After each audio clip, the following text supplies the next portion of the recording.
유마경 지난 시간 다음 하겠습니다. 지난 시간에는 유마거사께서 방편으로 몸에 병을 둔다 이래가지고 몸뚱이의 허망함에 대해서 쭉 이야기를 했어요. 자, 그러면서 다시 이야기합니다. 모든 어진이여 이는 가히 근심덩이인지라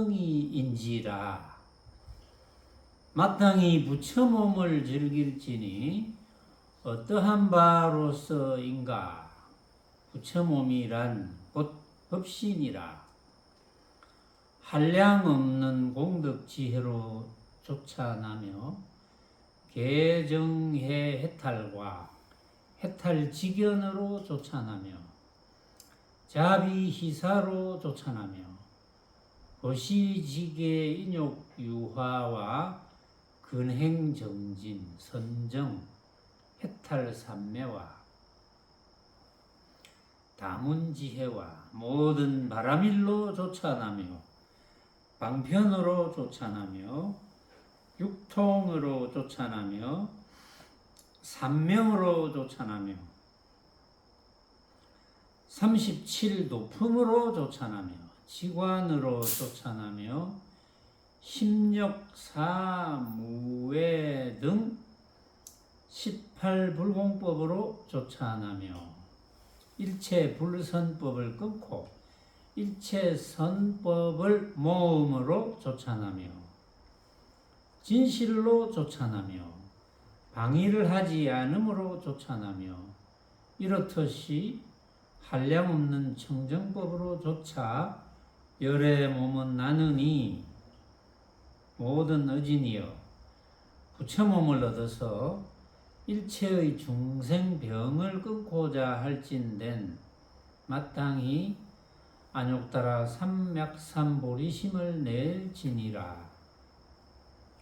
이와 같이 장자 유마힐이 모든 문병자를 위하여서 적당히 법을 말씀하여 수천인으로 하여금 다 안욕따라 삼맥삼보리심을 내게 하시더라. 자,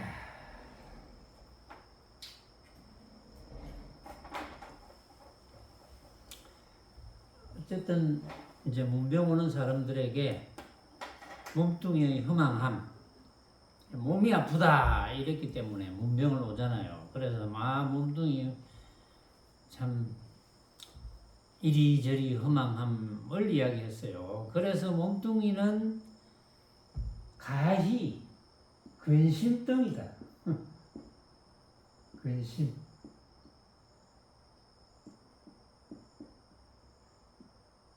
골치 아픈 거다 이거지. 몸뚱이를 받기는 받았는데 참 골치 아픈 거야 몸뚱이. 다들 뭐 몸뚱이 좋다고 난린데 골치 아픈 거야 몸뚱이. 그러니까 몸뚱이 골치 아픈 건데 몸뚱이를 즐기지 말고 부처 몸을 즐기라 그랬어요. 부처 몸. 부처 몸을 즐겨라. 몸뚱이는 색신, 부처 몸은 법신입니다.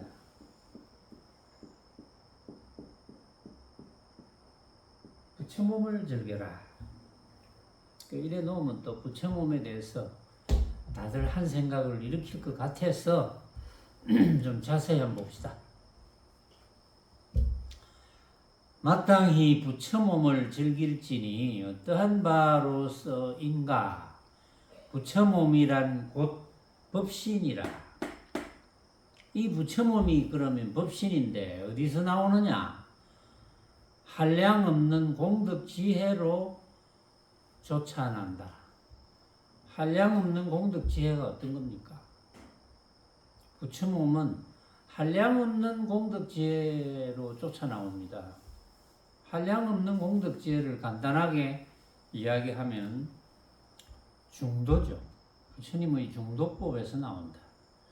부처님의 중도법을 터득하는 데서, 중도법을 깨닫는 데서, 중도법을 깨달으면 그게 한량 없는 공덕 지혜를 갖춘 게 되거든요. 근데 뭐 그렇게 어려운 것도 아닌데, 항상 이야기하지만 부처님께서는 불교잖아요. 불교, 부처님의 가르침. 부처님의 가르침은 어렵지 않습니다. 어렵지 않은데 어떤 분이 어렵게 느끼느냐? 고정관념이 강한 사람, 쓸데없는 똥꼬집이 센 사람, 그런 사람이 고정관념이 강하죠. 쓸데없이 박학다식한 사람, 그런 사람이 이제 또 쓸데없이 자존심이 센 사람. 그러니까 우리 세간으로 치면 학벌이 높고 물질적으로 많이 가지고 명예가 많고 잘난 척하기 좋아하고 지나치게 잘생기고 뭐 이런 사람들, 그런 사람들은 자기가 가진 모습에 관한 자부심이 너무 많거든요. 그래서 그걸 뭐 자랑하면서 한 세상 사는 거지.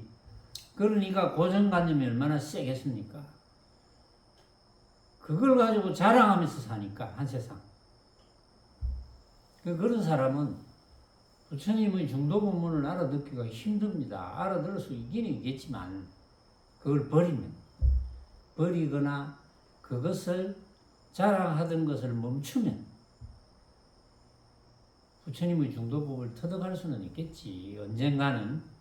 그리고 이제 그런 사람은 워낙 똑똑한 사람들이니까, 똑똑한 사람들은 일반적으로 우리가 세간에서 참 저 사람은 똑똑하네, 이런 사람은 모습에 관해서 많이 아는 사람, 그런 사람을 똑똑하다 하잖아요. 모습적인 걸 많이 아는 사람, 그런 사람이 일반적으로 똑똑하다고 되어 있어요. 어느 분야에서든지 간에 지식이 많은 사람, 똑똑한 사람. 근데 그 똑똑한 게 자기를 망하게 하는 거거든요. 말하자면. 똑똑하기 때문에 남의 말을 잘 안 들어요. 내 생각이 옳다, 이런 게 이제 강하죠. 그런데 그것만 아니라면 부처님의 법문을 알아듣는 것은 어렵지 않습니다. 부처님은 쉽게 이렇게 가르침을 주셨거든요. 쉬운 가르침을 못 알아들으니까 똑똑한 사람들이 자꾸 미사여구를 붙여서 자기 주장을 하는 거예요. 부처님은 이렇게 말씀하셨어. 부처님의 중도법문은 이런 뜻이야. 그러니까 잘못 해석을 하는 거예요. 그러니까 똑똑한 사람일수록 잘못 해석을 한다. 또 똑똑한 사람들은 해석하면서 복잡하게 해. 복잡하게 하는 걸 좋아해요. 그래, 복잡하게 장황하게 설명하는 걸 좋아하고. 그러면 또 뭐 모르는 사람은 그걸 듣고 참 똑똑하네. 내가 모르고 있는 걸 이렇게 많이 알다니. 이렇게 이제 와전이 되는 거예요. 이게 전부 부처님의 가르침이. 그래서 그게 이제 학문적으로 발달해가지고 뭐 논문을 쓴다느니, 논문 같은 것도 남의 말을 또 인용을 하잖아요. 인용해서 논문 쓰고. 그래서 주장하는 거잖아요. 논문이라는 거는 남의 말을 인용하고 남이 표현해 놓은 것을 또 갖다 대고 남이 증명을 해 놓은 것을 자기 것인 양 갖다가 쓰고 이렇게 해서 나열해서 자기의 주장을 내세우는 거잖아요. 근데 중도법문은, 부처님의 중도법문은 주장하면 안 되거든요. 모습을 주장하면 부처님의 중도법문이 아닙니다. 모습을 버려야 돼요. 모습을 각자가 생각으로 만든 허망은 헛개비인 줄 알면 되는 거예요. 부처님께서는 아주 간단하게 이렇게 이야기했습니다. 고행과 쾌락의 양극단을 극복하고 나는 중도를 터득했다. 이렇게 이야기했어요. 고행, 괴로움, 쾌락, 즐거움. 괴로움과 즐거움의 양극단을 극복했다. 괴로운 걸 괴롭다고 생각 안 하고 즐거움을 즐겁다고 생각 안 한다는 거예요. 그 말은 뭐냐 하면 괴로움도 각자가 생각으로 만든 헛개비 같은 거 아니냐. 즐거움도 각자가 생각으로 만든 헛개비 같은 거 아니냐. 내가 괴로움이란 말을 썼지만 이 괴로움은 모든 사람이 만약에 모든 사람이 다 똑같은 일을 한다고 합시다. 똑같이 잠을 안 재운다 합시다. 잠을 자야 되는데 한 2, 3일 잠을 안 재웠어. 몸이 괴로워. 똑같이 2, 3일 좀 잠을 안 재워서 이제 괴로움을 느끼지만 그 괴로움은 다 다를 것이다. 또 이제 그런 걸 안 하면 즐거움이 되거든요. 그 즐거움을 느끼는 것도 각자가 다를 것이다. 근데 이것을 부처님께서 깨달은 거예요. 그런데 그거는 이제 단편적이고 즐거움과 괴로움뿐만이 아니라 모든 부분에 있음과 없음, 밝음과 어두움, 기타 등등 그걸 양변이라 하는데 양변으로 벌어지는 온갖 것, 만족함과 불만족함 이런 거 알고 보니까 그런 것들이 전부 이거 각자가 생각으로 만들었구나. 이걸 부처님께서 깨달으시고 나서 비로소 완전한 평화를 얻으신 거예요. 그동안은 뭘 구했거든요. 마지막에 고행수행을 하면서도 즐거움을 구하고 있었잖아요. 큰 고행수행을 하고 나면 큰 쾌락이 있을 것이다. 이렇게 배웠기 때문에 그렇게 수행하다가 아무래도 이건 아닌 것 같아. 이래서 부처님께서 고행수행을 그만두고 이제 사유하기 시작한 거예요. 생각을 해본 거죠. 그래서 중도를 이제 터득한 거예요. 그 중도를 터득해놓고 중도를 간단하게 설명해 주니까 알아듣는 사람들이 많이 생긴 거예요. 교진여부터 시작해가지고 본문을 듣고 알아듣는 거예요. 물론 지금부터 이제 한 약 3,000년 전에 민도를 보면은 민도가 낮잖아요. 3,000년 전에 이해도가 낮고 그리고 문자도 없고 문자가 없고 말만 있죠. 그러니까 이제 대화는 할 수 있지만 문자는 없거든요.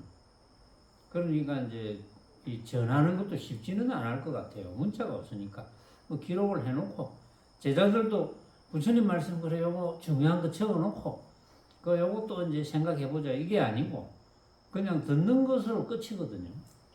이제 그런 방법으로는 쉽지 않지만 부처님의 법문 자체는 어렵지가 않았던 거예요. 그래서 부처님의 가르침은 부처님의 법문을 듣고 그냥 깨달으면 그만인 거예요. 그럼 뭘 깨닫습니까? 깨달아서 어떻게 되는 겁니까? 깨달아서 어떠한 모습에도 내가 집착하지 않아서 걸림없게 되어서 고로 해탈된 삶을 하면서 한 세상 살다가 육신 버릴 때는 다시는 후유가 없는 뒤에 몸이 없는 후유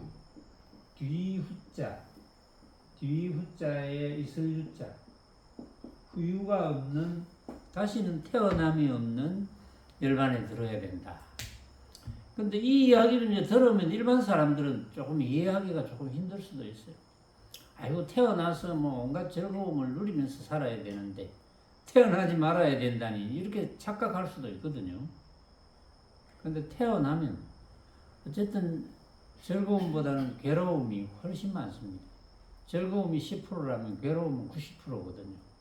그리고 점점 나이 들어갈수록 육신의 괴로움이 점점 커지고 근데 그거는 어쩔 도리가 없잖아요. 그런데 태어나지 않으면 열반에 들면 온갖 괴로움이 끝인 거예요. 그런데 이제 많은 사람들은 그럼 뭐 안 태어나면 되죠. 왜 태어납니까? 제가 지난 시간에도 이야기했지요. 안 태어날 수가 없습니다. 육신을 버리는 마당에 어쨌든 두려움과 외로움 때문에 도망가거나 숨거나 해야 되니까. 도망가거나 숨거나 하는데 제정신으로 보이지 않죠. 여러분들이 꿈을 꿔도 제정신으로 안 보이잖아요. 그것처럼 환각작용을 일으킨다 그랬어요. 환각을 일으켜서 내가 숨어야 될 곳이구나 하고 이제 스스로 결정해서 숨는 곳으로 가면 온갖 몸뚱이를 뒤집어 쓰고 나오는 거예요. 그것도 참 운 좋게 사람 몸이라도 받으면 다행인데 사람 몸 받을 확률은 너무 적다고 제가 몇 번 예를 들었잖아요. 그러니까 이제 열반에 드는 방법을 알아서 열반에 들 수 있는 쪽으로 자꾸 이제 공부를 해 나가야 되는데 열반에 들려면 집착심이 전혀 안 생겨야 되거든요. 그 평상시 내가 어디에 집착하는가를 잘 알아서 이거 내가 생각으로 만든 허망한 헛개비네 이렇게 확인하고 또 확인하고 또 확인하는 방법밖에는 없습니다. 그래서 육신을 버릴 때 어떠한 모습에도 집착심이 안 일어나야 돼요. 저리로 가야지, 내가 잡아야지, 내가 두렵고 외롭고 무서우니까 피해야지. 이런 집착심이 일어나면 안 돼요. 그러려면 우리가 이 육신을 가지고 살아갈 때 그렇게 살아야 되거든요. 그렇게 안 사는데 어떻게 그렇게 갑자기 됩니까? 그렇게 안 살아가는데 갑자기 되는 사람은 한 사람도 없습니다. 그런 사람은. 될 수가 없어요. 이치적으로. 여기에 대해서 될 수 있다고 쓸데없이 주장하는 분이 있을지도 모르지만 그건 이치적으로 안 됩니다. 그래서 쉬운 방법으로 잘 살아야지. 그 부처님께서 중도 법문을 해주어서 그냥 듣고 이렇게 살면 되겠네.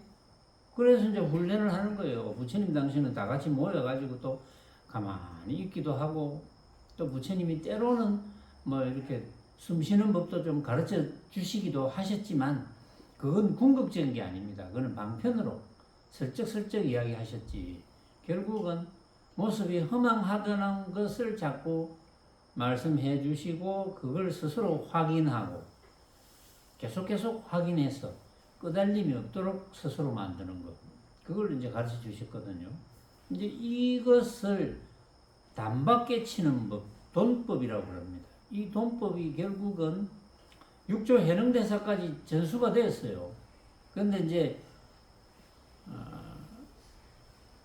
뭐 부처님의 법을 가섭이 받아가지고 가섭이 또 안 하네, 안 하니 누구 요거는 좀 믿을 수 없다. 이제 이런 이야기를 해요.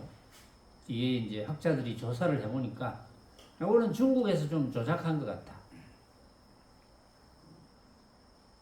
그런데 이제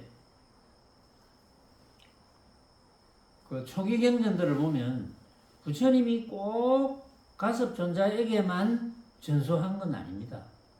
많은 존자들이 이미 아라한 경지가 되었거든요. 초기 경전에 보면 아라한 경지만 되면 열반에 드는 걸로 되어 있어요. 그건 부처님 말씀이거든요. 그래서 아라한이라 그랬어. 근데 이걸 이제 저 뒤에 와서 아무래도 이게 종교화 되려면 부처님만 독보적으로 올려야 되거든요. 그러니까 부처님과 아라한은 다르다. 또 이렇게 이제 주장하는 파들이 생겨가지고 아라한이 어찌 부처님과 같겠나 뭐 이렇게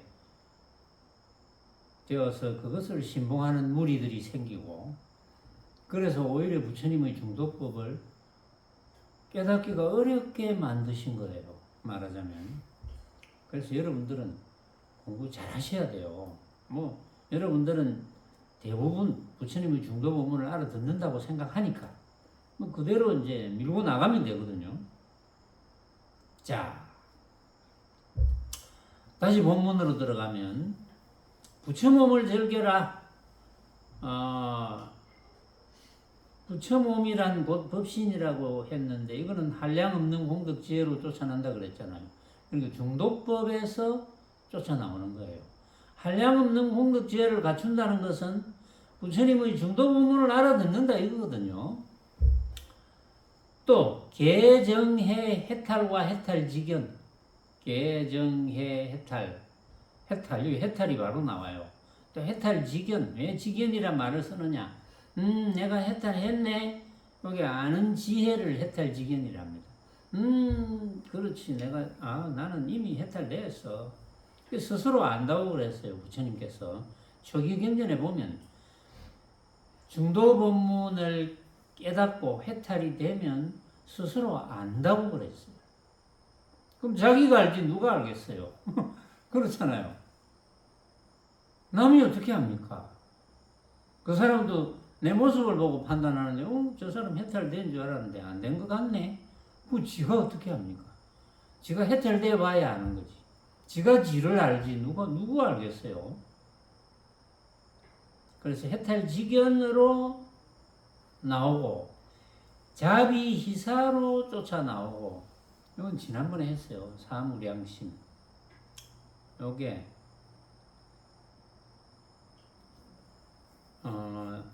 자비희사를 지난번에 설명했는데 제가 또 설명을 하면 이야기가 길어지거든요. 그래도 친절하게 설명해야 되겠습니까? 간단하면 제가 설명할게요. 간단하면 자비희사, 아주 간단하면 아주 간단하게 설명할게요.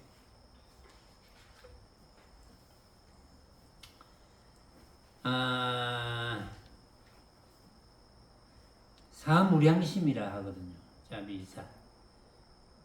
간단하네, 이거는. 사무량심. 모든 중생을 사랑하는 마음, 자비희사. 자무량심. 모든 중생을 사랑하는 마음, 비무량심. 모든 중생을 측은하게 여기는 마음, 희무량심. 중생의 즐거움을 같이 기뻐하는 마음, 사무량심.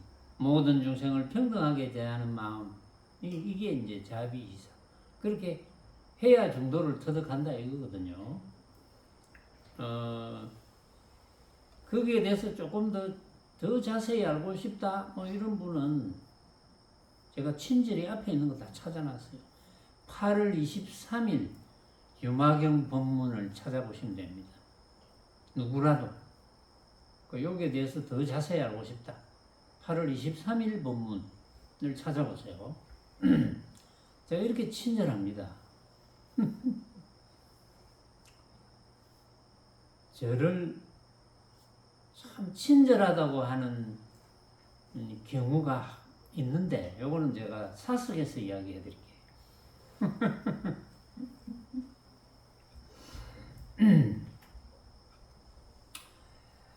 개정해 해탈직연 자비희사, 그 다음에 보시직의 인욕유하와 근행정진 선정해탈삼매와 다문지회와 모든 바람일. 이제 쉽게 말하면 육바람일입니다. 육바람일. 보시직의 인욕정진 선정 바람일. 그럼 6개 맞아요. 정진선정. 자, 육바람일에서 나온다. 육바람일은 그동안 설명을 많이 했어요. 그래서 이제 육바람일에 대해서는 따로 설명을 안 하겠습니다. 결국은 육바람일을 자기 것으로 만들면 결론은 중도법문을 알아듣는다 이거예요. 쉽게 말해서 모든 바람일로 쫓아나며 방편으로 쫓아나며 방편에 의해서 중도법문을 터득한다. 어떤 방편이라도 또 육통으로 쫓아나며 삼명으로 쫓아난다. 육통과 삼명에서 이제 중도법을 터득할 수 있다 뭐 이런 뜻인데, 자, 이 부분을 잠깐만 설명하면 삼명육통 이제 오해할 수도 있고, 육통으로 조찬하며 삼명으로 조찬하며 이제 이렇게 여기서 원문은 이렇게 되어 있는데, 삼명이 뭐냐면 세 가지 밝음, 천안명, 하늘눈, 하늘눈으로 밝다. 숙명명, 숙명의 밝다. 그러니까 전생에 뭐 했다, 뭐 이런 데 밝다 이 말이지. 누진명은 번뇌를 싹 없애는 데 밝다. 이걸 이제 신통이라는 이름을 붙이면 천안통, 숙명통, 누진통 이렇게 이름을 붙일 수가 있고, 그 다음에 조금 전에 육통이라 했는데 육통 중에 그게 삼통이고, 그 다음에 삼통은 천이통, 타심통, 신족통, 이래서 육통입니다. 그러니까 삼명이 이제 신통이라는 통자를 쓰면 삼명이 삼통이 되는 거예요. 그래서 육통, 삼명은 육통 안에 이제 들어가는 건데, 여기서 이제 왜 이렇게 원문을 만들었는지는 저는 이해는 안 가지만 어쨌든 강조하기 위해서 만들었다 이렇게 봅니다. 삼명육통. 이걸 이제 잠깐 설명하면, 천안통 합시다. 천안통. 하늘눈. 저 멀리 있는 걸 본다. 안 보이는 걸 본다. 여러분들도 천안통이 다 있잖아요. 여러분들이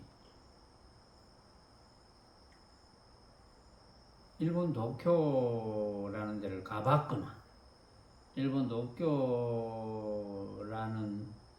도쿄가 나타나는 무슨 TV의 화면을 봤거나, 그럼 여러분들이 도쿄 생각하면 다 보이잖아요. 여러분들이 천안통이 있으니까 그렇지. 그렇죠? 도쿄 생각하면 다 보이거든. 시부야 거리도 보이고. 저한테는 다 보이거든요. 여러분들 보이잖아요.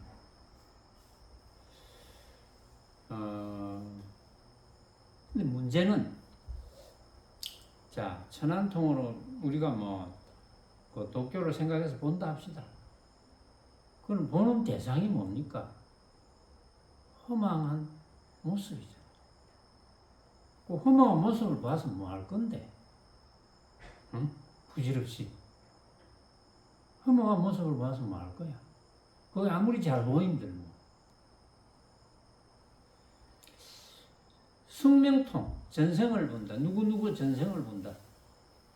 전생을 본다는 것은 전생의 무엇을 봅니까? 모습을 보는 거잖아요. 그 허망한 모습을 봐서 뭐 하려고? 이제 어떤 경우에는 육신통 중에 오신통만 이야기합니다. 누진통은 신통으로 이야기 안 해요. 번뇌를 다 없애는 것, 번뇌를 다 깔아앉힌 것. 번뇌를 깔아앉혔다는 건 어떤 겁니까? 번뇌를 깔아앉혔다는 것은 내가 만나는 만법, 내를 비롯해요. 내라고 하는 것과 내가 보고 듣고 느끼는 모든 대상 만법을 내가 생각으로 만들었는데 내만 만드나? 다른 사람도 다 생각으로 만들었지. 그럼 번뇌가 안 생기잖아요. 번뇌는 집착 때문에 생기는데. 이게 누진통이거든요. 그리고 어떤 경우는 오신통만 이야기하고 누진통은 신통으로 또 안 넣고 살짝 빼는 데도 있어요. 그 이유는 잘 모르겠는데 이유가 있겠죠. 제가 이유를 내 나름대로 추측을 한번 해봤는데 곧 이야기 드릴게요. 그 다음에 네 번째 천이통. 천안통은 멀리 있는 거 보는 거고, 천이통은 멀리 있는 거 듣는 겁니다. 그 허망한 모습을 들어가 뭐 하려고, 멀리 있는 거. 응? 그런 신통이 내한테 있어서 어디 써먹으려고 도대체. 그래서 이거 여기 이제 삼명육통으로 쫓아났다 하는데 요거는 사실은 조금 의심스러워요. 부처님의 중도 법문에 약간 안 맞거든요, 이게. 그럼 타심통. 남의 생각을 읽어서 뭐 하려고? 어디서 먹으려고? 그것도 하나의 모습인데. 허망한 모습, 허망한 생각을 읽어서 뭐 하려고? 신족통. 멀리 어디 날아다니고 뭐 벽을 지나가고 그래서 뭐 하려고? 그것도 모습인데. 응? 신족통. 내가 뭐 펄펄 날아가지고 어디 지금 독일도 가고 어디 오로라 보는 데도 가고 한다 합시다.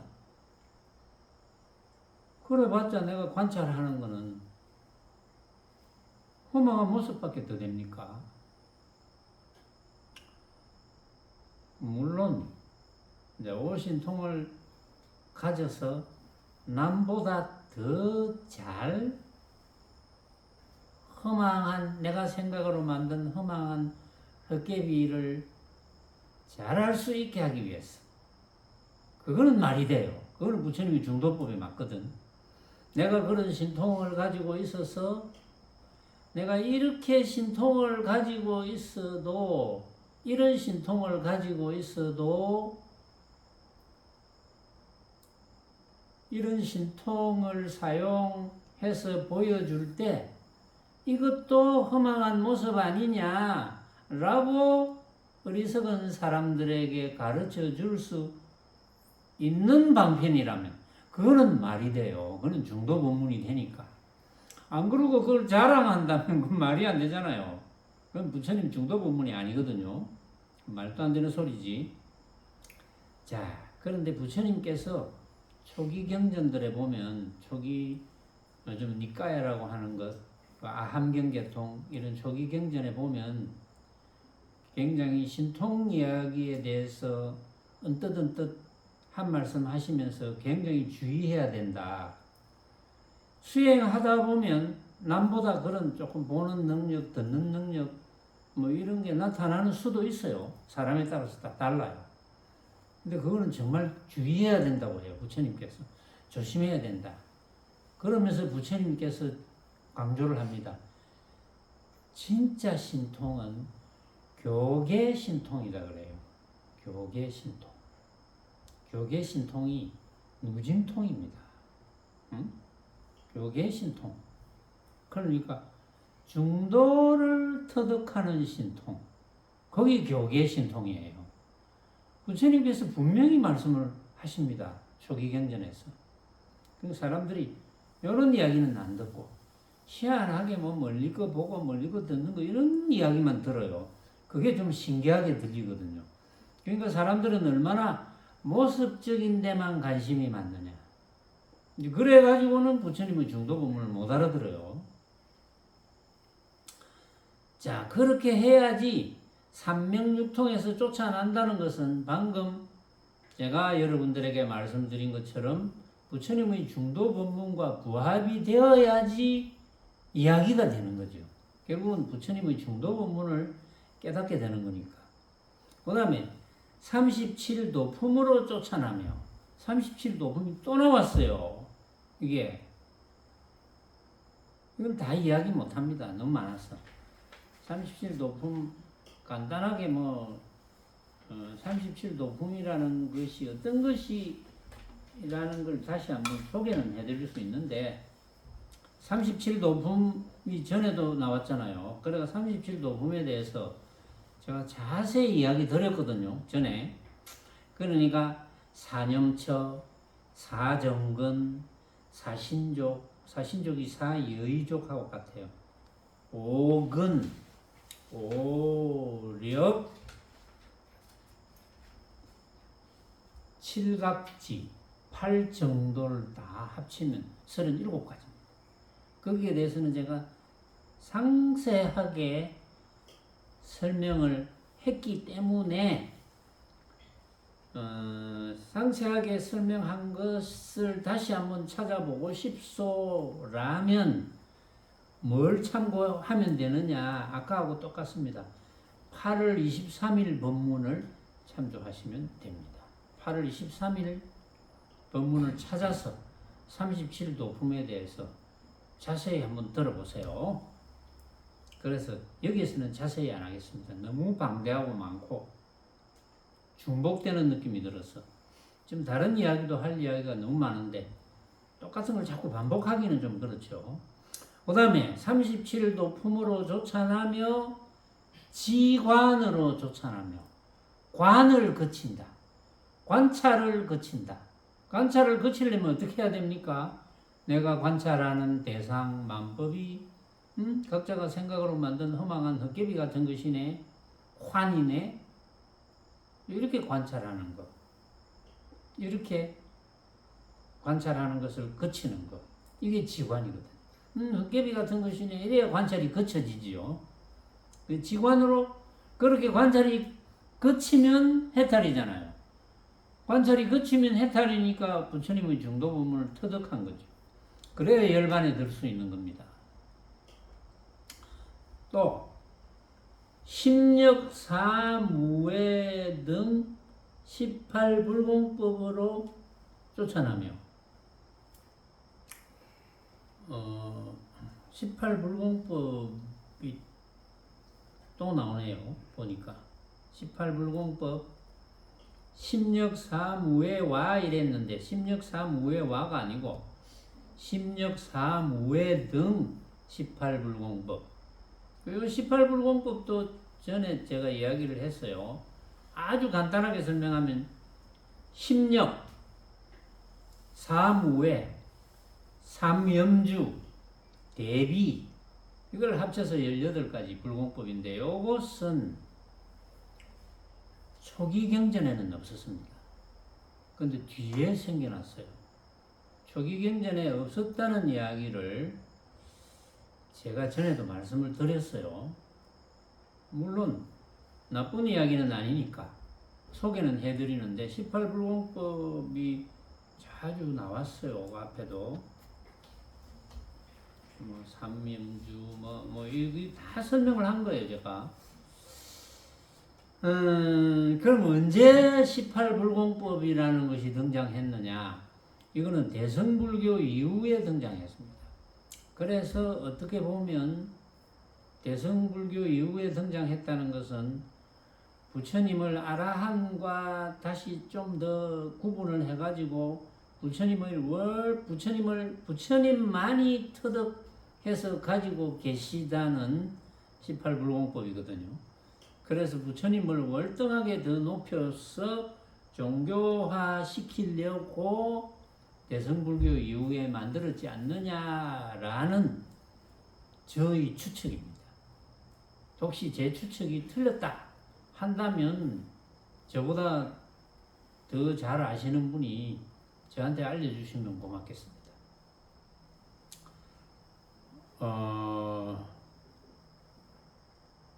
18불공법에 대해서도 좀 더 자세히 알고 싶소? 이런 분이 있으면 7월 26일 날 제가 18불공법에 대해서 법문을 하신 게 있습니다. 7월 26일 법문을 찾아보시라. 제가 이 이상 어떻게 친절하게 합니까? 찾아보라는데 찾아보든지 말든지는 이제 듣는 분들이 알아서 하시고. 그래서 이제 심력사무회 등 18불공법으로 쫓아난다.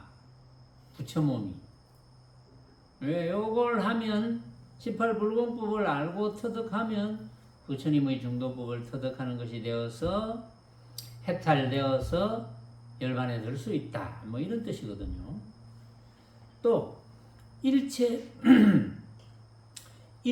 불선법, 착하지 않는 법을 끊고 일체 선법을 모험으로 쫓아나며 착한 법. 이것도 이야기했어요. 이거는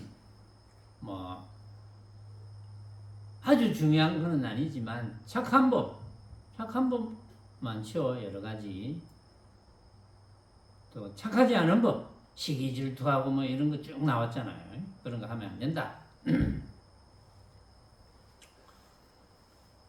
진실로 쫓아나며 방일하지 않음으로 쫓아나며 진실해야 된다. 어쨌든 부처님의 정도 법문을 듣는데 진실해야 된다. 방일하지 않음으로 게으르면 안 된다. 무질해야 된다. 이렇듯이 한량 없는 청정법으로 쫓아 열의 몸은 나누니 그래야 열의 몸이 난다. 모든 어진이여 부처 몸을 얻어서 일체의 중생병을 끊고저 할진된 그래 하려면 마땅히 안욕따라 삼맥삼보리심을 내라. 이거는 다른 말로 하면 부처님 법문을 꼭 터득하고 싶습니다 라는 간절심을 가져라 이런 뜻이에요. 안욕따라 삼맥삼보리심을 내라. 이와 같이 장자 유마힐이 모든 문병자를 위하여서 적당히 법을 말씀하여 수천인으로 하여금 다 안욕따라 삼맥삼보리심을 내게 하시더라.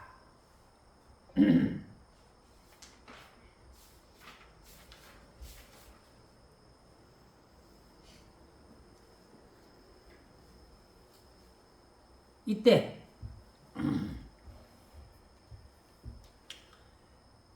장자 유마힐이 자리에 앓고 누워서 스스로 생각하시거늘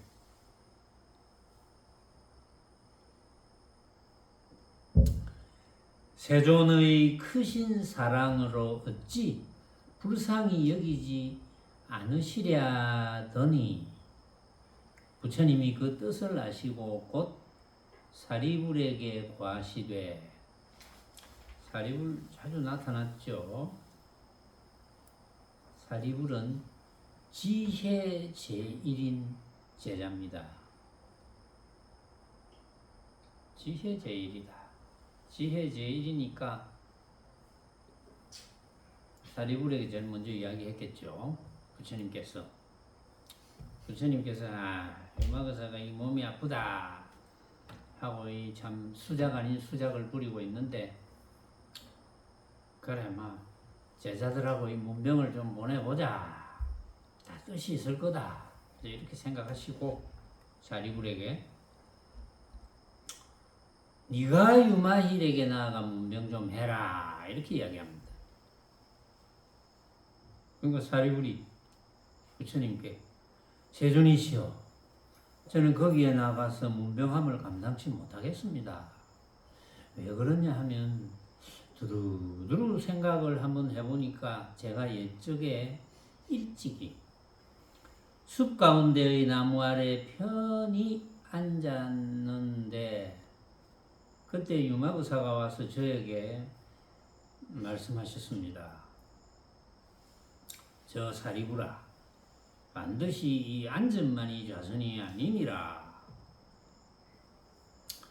대저 좌선이란 삼계의 몸과 뜻을 낮추지 않음이 이 좌선이며 멸진정에서 일어나지 않고 모든 위를 낮춤이 이 좌선이며 도법을 버리지 않고 범부사를 낮춤이 이 좌선이며 마음이 안에도 머물지 않고 또한 밖에도 있지 않음이 이 좌선이며 모든 소견에 움직이지 않고 37도품을 닦아 행함이 이 좌선이며 또 37도품이 또 나와요. 뇌로움을 끊지 않고 열반에 듬 이 좌선이니 만약 능히 이와 같이 앉음이라사 부처님이 인가하실 바이니라. 때 세존이시여 저는 이 말씀을 듣고도 말이 막혀서 능히 대답을 못하였사더니 까닭에 저는 거기에 나아가 문병함을 감당치 못하겠나이다. 이렇게 세존께 부처님에게 지혜 제일의 사리불이 유마거사의 법문을 듣고 저는 유마거사를 도저히 문병을 감당치 못하겠습니다. 이렇게 이제 정중히 거절하는 부분이 사양하는 부분이 나오는데 자 지금부터 이제 사리불부터 시작해서 부처님의 10대 제자들이 쭉 다 이제 문병을 저는 하기가 좀 힘듭니다. 언제 유마거사에게 이런 법문을 들었습니다. 이런 이야기가 계속 나와요. 쭉 나오다가 10대 제자 말고 그 다음에 뭐 광음동자 또 뭐 누구 다 이야기합니다. 전부 다 감당 못하겠습니다. 이러다가 이제 마지막에 이제 그 문수보살이 이제 아무도 못 가겠다 하니까 저라도 가서 이제 다 같이 가서 문병을 하고 오겠습니다. 이렇게 해서 이제 불이법문품이 이제 시작되는 그 스토리로 나갈 거예요. 자, 오늘은 이 정도에서 중단하고, 왜냐하면 이 사리불 이야기도 중간에 또 끊어야 되니까 다음 시간에 사리불 법문을 하겠습니다.